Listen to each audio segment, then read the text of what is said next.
Ya, vamos a hacer un repaso. Fijar ciertos conceptos, ¿no? De lo que es la parte de generalidades, de rayos, tomografía, eco y resonancia. Hoy día creo que alcanzamos a ver algo de rayos y TC. No quiero insistir, o sea, no quiero profundizar en las cuestiones de los conceptos, propiedades, por ejemplo, rayos X, hablar de cada parte del tubo, rayos X, esas cosas. Eso lo van a ver en la tutoría, ¿no? En la máquina, viendo en la sala, en sus respectivas salas de radiodiagnósticos. Entonces, aquí lo que les quiero mostrar es ciertos conceptos que nos vamos a enfocar o lo vamos a repetir casi durante todo el semestre, ¿no? Cuando veamos los casos clínicos. Entonces, comenzamos con los rayos X.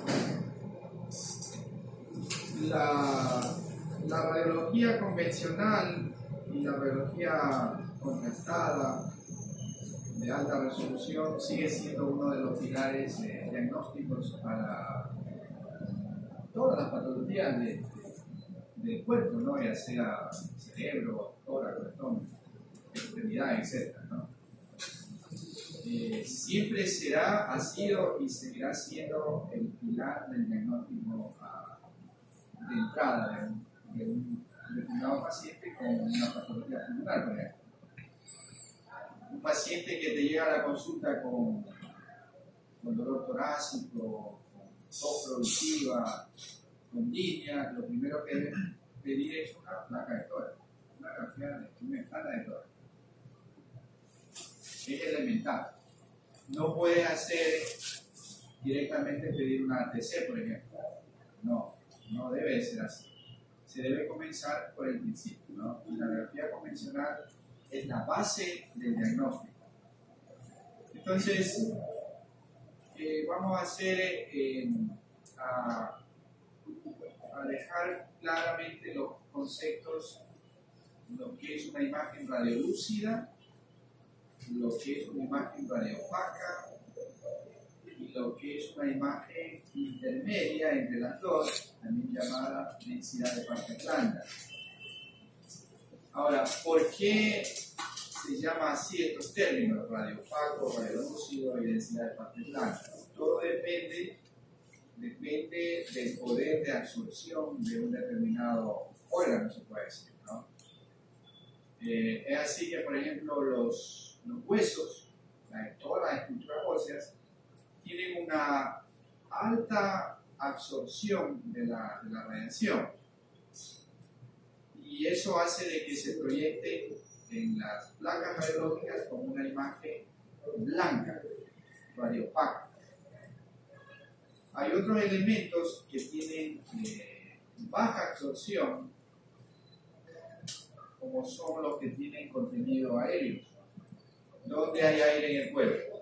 Pulmones, tubo digestivo, cavidades paranasales, ¿no? Cavidades paranasales, y no hay más, ¿no?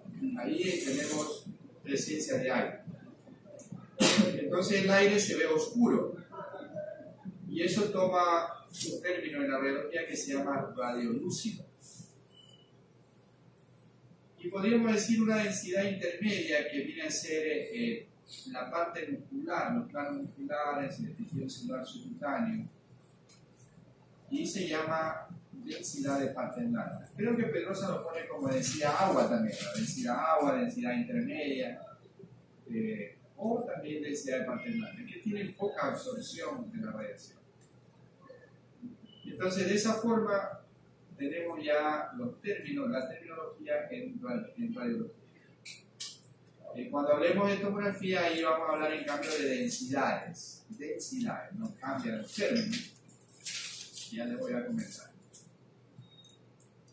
Ahí tienen los conceptos. Recuerden que la radiación son ondas ionizantes, es energía ionizante, ¿verdad? Esto ustedes lo leen tranquilamente. Hay tipos de radiación. alfa, beta, rayos X, rayos gamma. Los que más los utilizados de estos cuatro son rayos X y la gamma-grafía, en este caso rayos gamma, ¿no? Los rayos X se los utiliza, se puede decir, de dos formas, como radiodiagnóstico, radiológico, y el otro sería también como tratamiento, ¿no? Por ejemplo, en ¿cómo se llama? Las radioterapias. Cuando un paciente es sometido por alguna situación cancerígena a radioterapia, se usa radiación. Igual acá, en los rayos gamma, o medicina nuclear, que también se llama, lo puedes hacer como tratamiento y como diagnóstico. Por ejemplo, cuando pedimos, ¿en qué patologías se pide mucho más frecuente una gamma-grafía? Tiroides, sí, antes se usaba mucho la gamma-grafía tiroides. No, pero ahora para patología de tiroides es la ecografía. La ecografía es la herramienta principal para diagnosticar patología de tiroides. Ya la gamma-grafía no.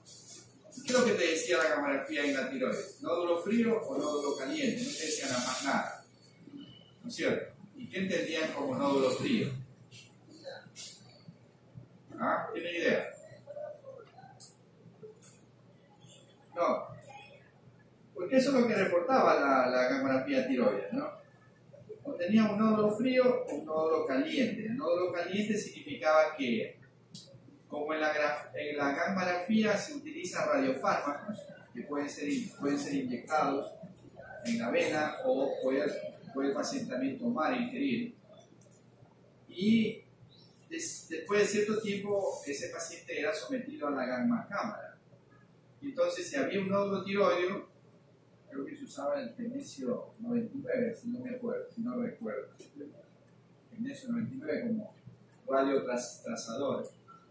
Entonces, si ese nódulo se captaba, se teñía con el radioisótopo, era un nódulo caliente. Y eso hablábamos de un nódulo probablemente sólido, ¿no? En cambio, si no captaba, era un nódulo frío. Y casi todos los nódulos fríos eran quistes. Los quistes es una colección de ¿qué? De líquido, ¿no? Agua, ¿no es cierto? Entonces, el quiste no tiene por qué tener circulación, ni flujo sanguíneo, ni nada. Entonces, pero hasta ahí llegaba la gamma-grafía, o sea, era muy general, ¿no? Entonces, hoy por hoy ya no se usa el método apropiado para patología tiroidea, es la ecografía ósea. Pero gamma-grafía ósea la gamma-grafía es mucho más aplicable cuando se quiere diagnosticar metástasis ósea. Entonces, gamma-grafía ósea sí se pide en pacientes con sospecha de metástasis óseas. Hoy día nomás vimos un reporte de un paciente con un CA de próstata de una gamma-grafía. ¿Ya? Entonces, ese es el estudio más frecuente en gamma-grafía, la gamma-grafía ósea. ¿Qué más tenemos? Las propiedades, ¿no? Esto ustedes también lo van a leer. Estas imágenes yo les puedo enviar al WhatsApp. Le estaba haciendo otros grupos. Ustedes crean un grupo hoy día y más tarde les envío otra vez esta imagen. Leanlo las propiedades de los rayos X, apréndanse. De ahí ha de salir alguna pregunta. Ver, aquí está lo que acabamos de comentar,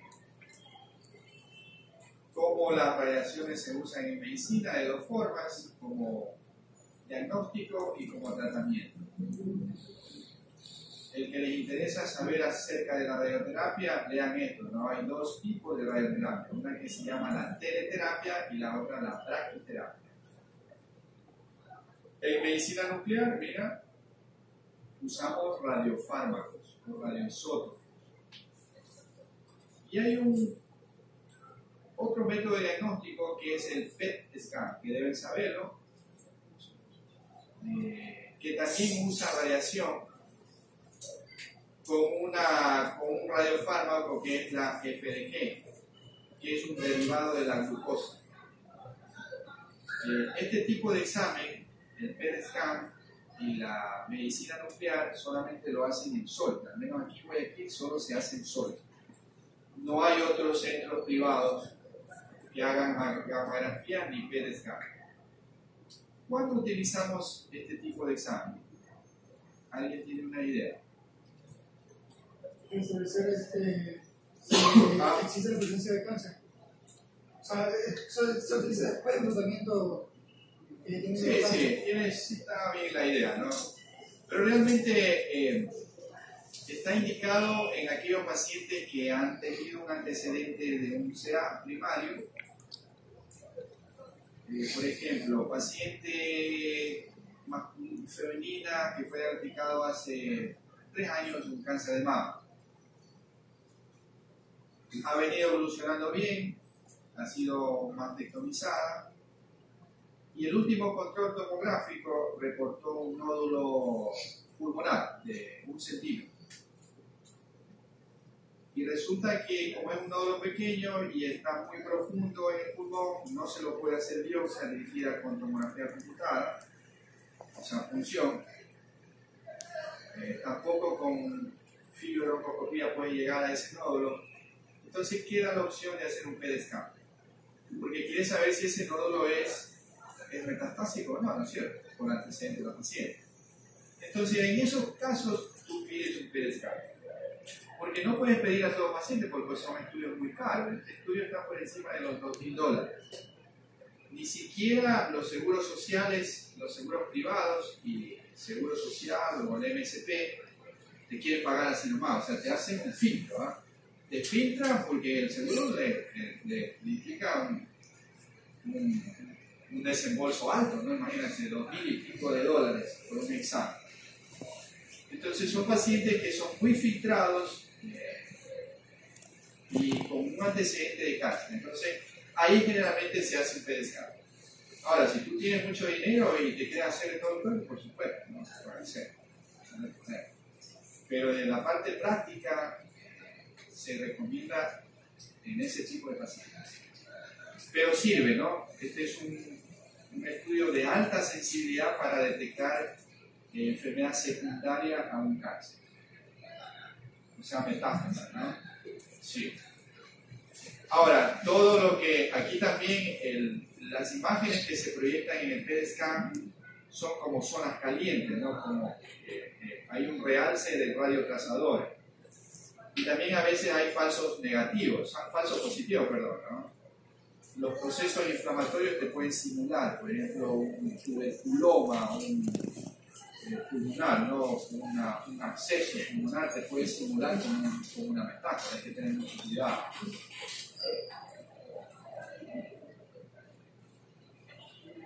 Ya, esto lo vamos a saltar. Ya. Aquí tampoco quiero insistir mucho, porque ya en la práctica, hoy día me dan una lista de 5 chicos o compañeros para que hagan la tutoría desde el próximo miércoles que viene. Ya vamos a comenzar en eso. Entonces, ya cuando hagamos las rotaciones, vamos a comentar sobre los equipos de rayos X, el equipo del tomógrafo, etc., ¿no?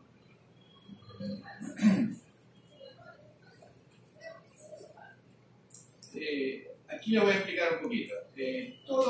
Toda máquina de rayos X, incluso el tomógrafo, tienen un tubo. Y con estas características, este es el famoso tubo de rayos X. Tiene un lado positivo y el otro lado negativo. Es decir, el ánodo es el positivo y el cátodo es el negativo. Aquí más o menos en este dibujito, sacado la carcasa que lo recubre al tubo de rayos X, porque este es un tubo de vidrio de alta resistencia, está recubierto por plomo. Recuerden que el plomo es el único elemento que aísla o protege a la radiación. Por eso es que hay como método de protección, existen chalecos de plomo, gafas de plomo, guantes de plomo, collaretes, etc., ¿no? Incluso todas las puertas, todos los centros de diagnóstico tienen que tener protección adecuada. Es decir, el concreto también es otro elemento que bloquea la radiación, pero tiene que tener un espesor adecuado de concreto, ¿no? Y las puertas también deben tener láminas de plomo. Los vidrios que separan entre el cuarto donde están los equipos y la sala de comando, y para tener para visualizar a los pacientes, hay una ventana como de vidrio, ¿no? Y esos vidrios también son desplomados, vidrios desplomados. Entonces, mira aquí, en un lado está el cátodo. Aquí por las altas temperaturas, este filamento que es de tungsteno se calienta y se desprende electrones. Y acá del otro lado está el ánodo, y aquí hay como un disco que gira a altas velocidades, y estos electrones que se desprenden de aquí chocan contra el ánodo y son desviados en forma de un haz de rayos a través de una ventana o un hueco, un orificio que tiene el tubo acá abajo, ¿ya? Y de esa forma sale hacia el paciente. Esa es la incidencia que sale, ¿no? Claro, aquí hay algunos elementos que filtran la radiación, coliman la radiación, focalizan la radiación, etcétera, etcétera, ¿no? Que ya lo voy a nombrar. Entonces, más o menos, y estos cables están conectados a un generador de alta tensión, ¿no? ¿Ok? Y así funcionan todos los tubos de rayos X, ya sea del tomógrafo, de los equipos convencionales de rayos X, de los equipos de alta gama, o los equipos también que usan en cirugía, como son los arcos en C, ¿verdad? Todas las máquinas que tienen tubo de rayos X tienen este mismo sistema. Ya, bueno, ahí están las funciones del ánodo.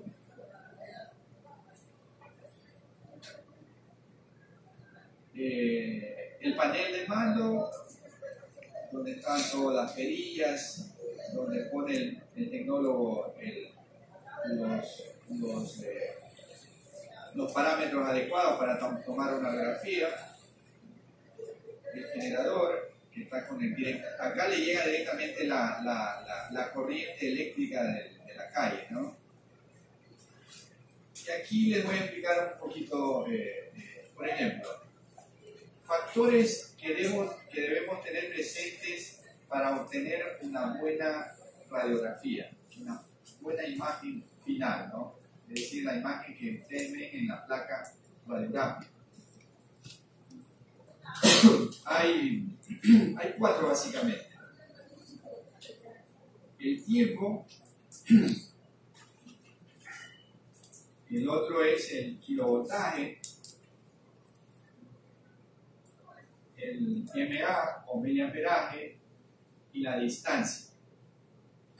¿A qué se refiere el tiempo en la toma de una radiografía? Es decir, el tiempo en que el paciente está expuesto a la radiación.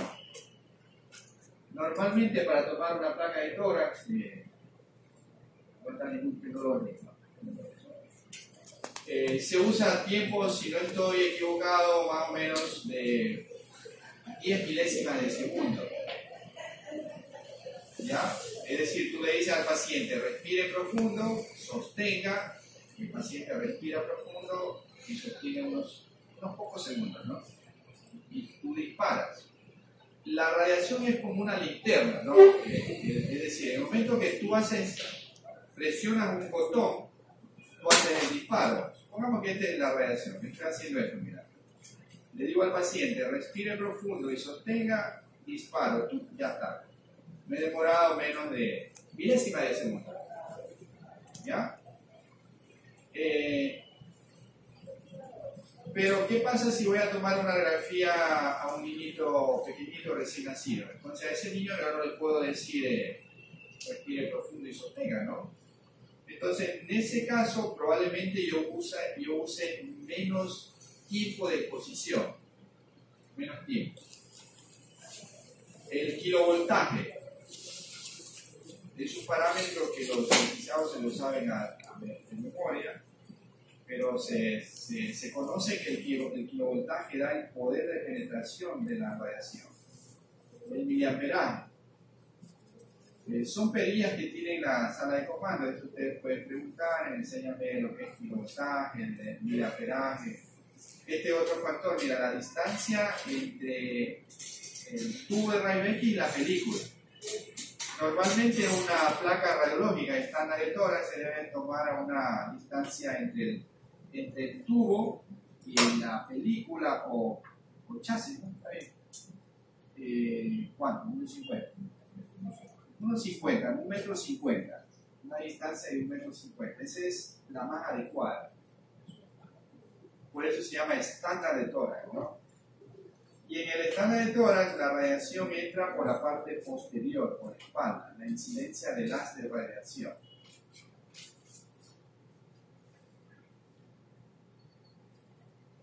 Bueno, los tipos de radiación primaria es la que se utiliza para la imagen radiológica. Hay radiación secundaria. Y todos estos elementos, como son las rejillas, el buki, colimadores, son elementos adicionales que están en el tubo, ¿no? En el tubo de rayos X. El buki, por ejemplo, esto está en la pared, esto puede estar en la pared. Las rejillas están por lo general en la mesa. No, favorecen o mejoran la calidad de la imagen.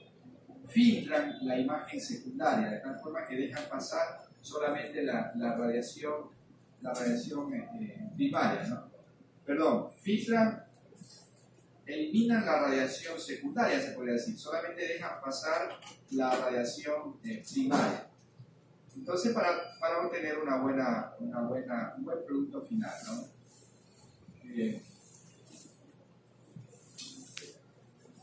Bueno, este señor fue el inventor realmente de el iniciador de la radiología. Por eso se estudia mucho al tubo de Crookes. Pero él no alcanzó a descubrir los rayos X. Pero este realmente fue el inventor del tubo de los rayos. Después llegó este señor y accidentalmente descubre los rayos X por allá en el año 1895, ¿verdad? El que le interesa estudiar, yo les recomendaría que estudien historia. Ustedes pueden poner en internet, en una página confiable, historia de la radiación, y van a leer casos muy bonitos, ¿no? Es muy interesante leer la historia, enterarse de lo que pasó, etcétera, etcétera, ¿no? Pregunta de examen.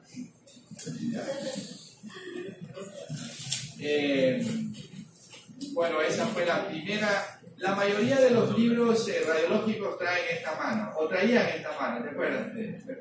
Sí.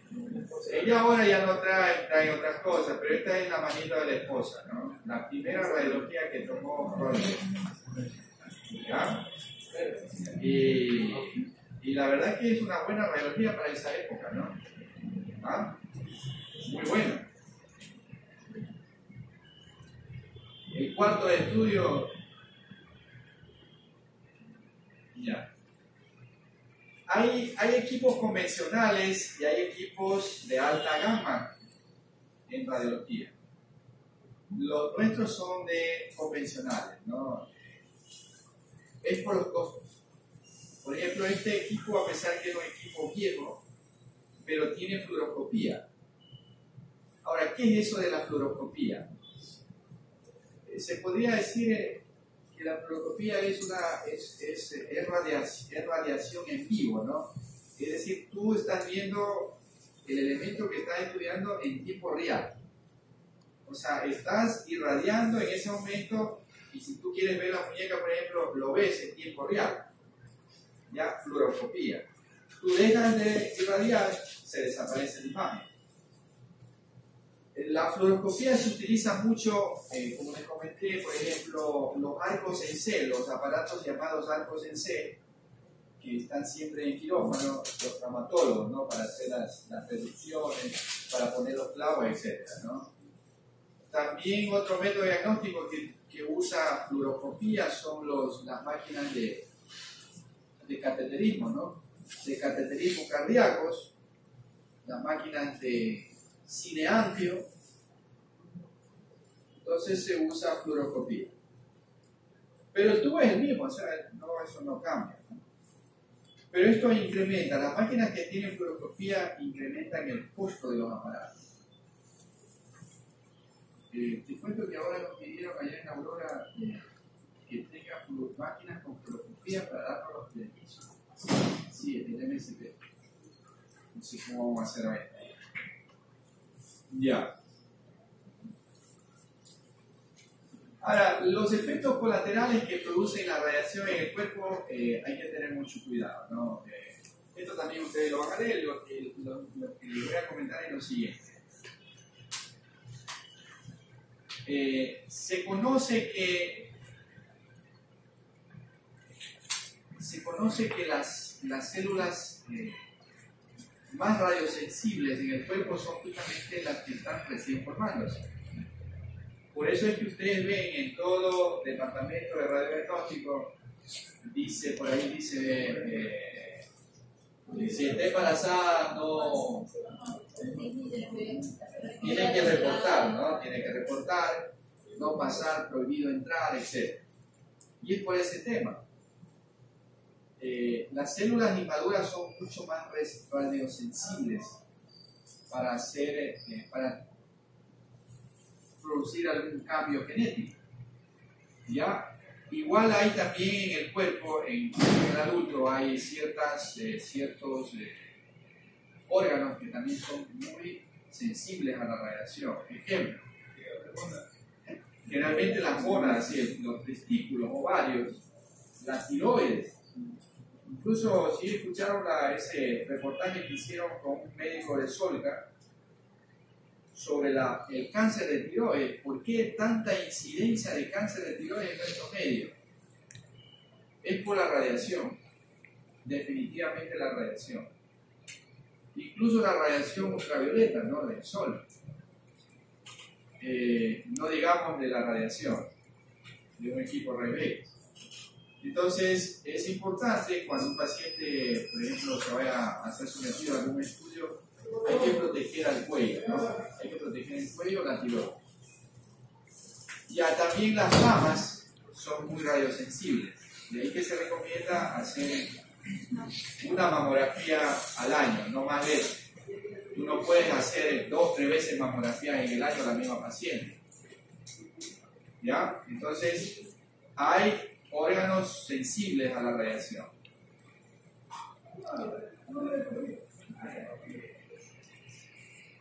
Ya, bueno, esto lo pueden leer. Efectos cancerígenos, efectos genéticos. A nivel de la médula pueden producir aplasia medular, etcétera, etcétera. Leucopenia, plaquetopenia. Yo he visto las personas que hacen, por ejemplo, cateterismo cardíaco, que se tiran, te hacen 5, 6, 7 pacientes al día cateterismo cardíaco. Ellos tienen los dedos quemados, tienen como psoriasis, escaras en los dedos, es por la radiación, te producen eritema, te queman, así como tú te quemas en el sol. Pero dicen que son ellos que ya tienen, ¿cómo se llaman? Ya la radiación no le hace nada a esta gente, es mentira, pues, ¿no? Después viene la consecuencia. Bueno, las normas generales de protección. En nuestro medio, la institución pública que nos controla es la Comisión de Energía Atómica, ¿no? ¿Ah? Ahora en el MED, de Energía Renovable, en el MED, ¿ya? Ministerio de Energía Renovable. Todo centro que vaya a comprar o vaya a poner una máquina que tenga radiación tiene que tener permiso del MED. Y realmente esta gente no se vende. O sea, ahí está bien, ¿no? Porque debe dar protección al paciente, y incluso al mismo personal, incluso uno mismo como médico, ¿no? Entonces hay un montón de recomendaciones que aquí lo tienes. Por ejemplo, pacientes, personas menores de 18 años no pueden definitivamente trabajar en el departamento. Incluso llegó una comunicación de que los estudiantes de medicina pueden pasearse por el departamento de radiología, porque deben tener un permiso, etcétera, etcétera, ¿no? Ojalá que nunca nos caiga un inspector de esos estando ustedes ahí, porque nos pueden sancionar, de verdad. Bueno, entonces ellos controlan mucho estas cuestiones de la protección radiológica.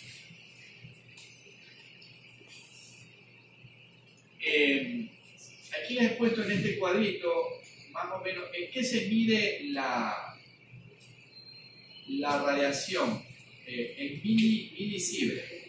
Esta es la unidad para la medición de la radiación. Y todos los médicos radiólogos, el personal que trabaja con radiación, carga un aparatito pequeño que se llama dosímetro, correcto, dosímetro. Y eso lo cargas de forma permanente, ¿no? Siempre y cuando estés dentro del departamento estés en el trabajo, porque si tú te vas a la casa, puesto el dosímetro, probablemente lo que aumenta también te puede medir la radiación de la luz, del sol. Y tú estás engañando realmente que estás con una sobredosis de radiación. ¿Ya?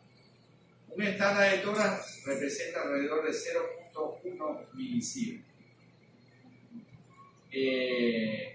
Una tomografía multicorte en un aparato, en un tomógrafo de 64 canales de cuerpo entero, es decir, tomografía de cuerpo entero en una máquina de 64 canales, representa más o menos 15 milisievert.